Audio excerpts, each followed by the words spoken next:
Hello সবাইকে, কেমন আছো সবাই? আজকে তোমাদের ভিডিও শেয়ার করব, যেটা হচ্ছে আমি আমার জন্য সারপ্রাইজ প্লাস তোমাদের জন্য একটা সারপ্রাইজ।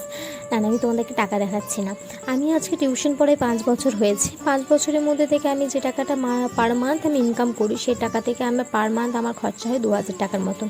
ওই ধরো ওয়াইফাই ব্যালেন্স, তারপরে ফোনের ব্যালেন্স, তারপর আমি শপিং করতে ভালোবাসি, অনলাইন শপিংটা আমি খুবই করি, সেখান থেকে খরচা বেরিয়ে যায়। তারপর টুকিটাকি খাওয়া দাওয়া, মানে মন হলে যেটা খরচা হয় পার মান্থ আমার ওই 2,000 টাকার মতন বেরিয়ে যায়।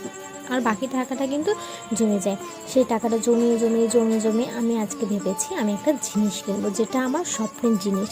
সেই জিনিসটা কিন্তু অনেকটাই এক্সপেন্সিভ, সেটা তোমাদের সাথে শেয়ার করব। চলো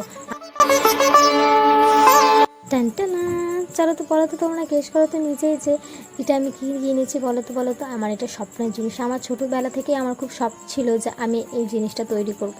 হ্যাঁ, এটা হচ্ছে একটা ব্রেসলেট, সোনার ব্রেসলেট। আমার খুব শখ ছিল যে একটা সোনার ব্রেসলেট করব। সেটা আমি নিজে করব, আজ পর্যন্ত আমি স্বপ্নেও ভাবিনি। যেহেতু আমার বাবার সোনারই দোকান আছে আমাদের, তাই নিজে তৈরি করে গয়না পরার সেই ইচ্ছাটা কখনোই ছিল না। কিন্তু এখন মনে হয় যেন নিজে কিনে নিজের জিনিসটা ব্যবহার করতে বেশি আমার প্রেফার বলে মনে করি আমি। আমার বেশি ভালো লাগে। দেখো, একটা লকেটটা নিয়েছি, সেটা হচ্ছে এ লেখা আছে। আর আর এই চেনের মধ্যে নিয়েছি সিম্পল, কারণ আমি সিম্পল নেওয়াটাই পছন্দ করি, যেহেতু রেগুলার ইউজ করব বলে আমি সিম্পল নিয়েছি।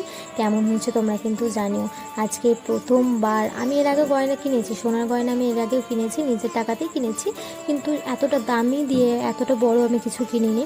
কিন্তু এইটাই ফার্স্ট টাইম আমার কেনা। তোমরা জানিও কিন্তু কেমন হয়েছে।